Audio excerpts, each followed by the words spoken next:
آج ہماری مجلسیں غیبتوں سے بھری ہوئی ہیں،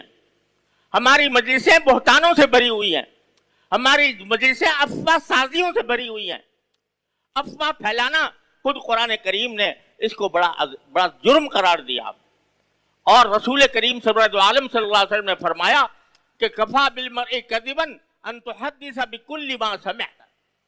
کفا بالمرء کذبا ان يحدث بكل ما سمع۔ انسان کے جھوٹا ہونے کے لیے اتنی بات بھی کافی ہے کہ جو بات بھی ان کے کان میں پڑی تحقیق کے بغیر اس کو آگے چلتا کر دیا۔ کوئی انسان جس کو کوئی کسی واقعے کا پتہ چلے، کسی کے نے کوئی بات اڑا دی، کسی کے کان میں پڑ گئی، تو اس کے لیے جائز نہیں ہے اس کو آگے پھیلانا جب تک کہ اس کی تصدیق اور تحقیق نہ کر لے۔ اگر اس کے بغیر پھیلائے گا تو اس کے نتیجے میں وہ جھوٹ کا گنہگار ہوگا، وہ جھوٹا ہوگا۔ رسول کریم صلی اللہ علیہ وسلم فرماتے ہیں کہ اس کے جھوٹا ہونے کے لیے اتنی ہی بات کافی ہے کہ جو کچھ اس نے سنا اس کو آگے پھیلا دیا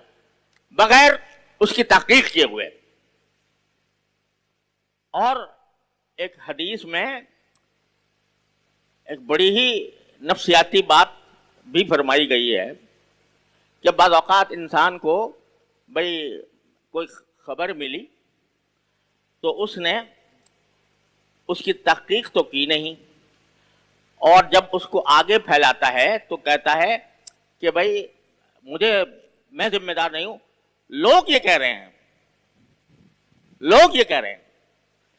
تو وہ اپنی ذمہ داری مبہم لوگوں پر ڈال دیتا ہے۔ تو رسول کریم صلی اللہ علیہ وسلم کا یہ ارشاد ایک روایت میں مروی ہے کہ آپ نے فرمایا بئس مطیۃ الکذب یقول الناس، کہ جھوٹ کی بدترین سواری یہ ہے کہ آدمی یہ کہے کہ لوگ کہتے ہیں۔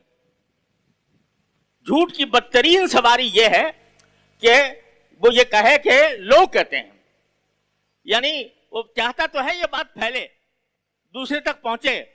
لیکن اتنی اس کو دماغ میں کچھ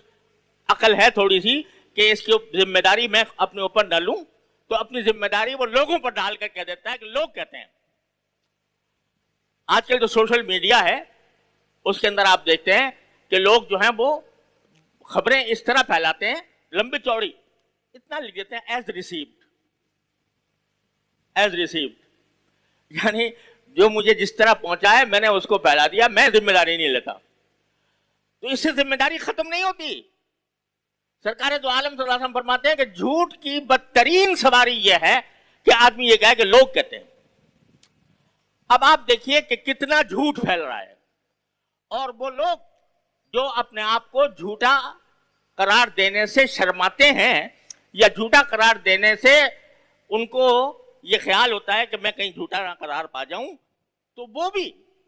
یہ کہہ کر کہ لوگ کہتے ہیں، یہ کہہ کر وہ بھی جھوٹ میں مبتلا ہیں،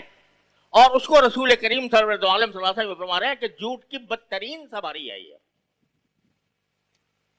اب آپ اندازہ لگا لیجئے کتنے لوگ ہیں کہ جو حالات کی اس خرابی کو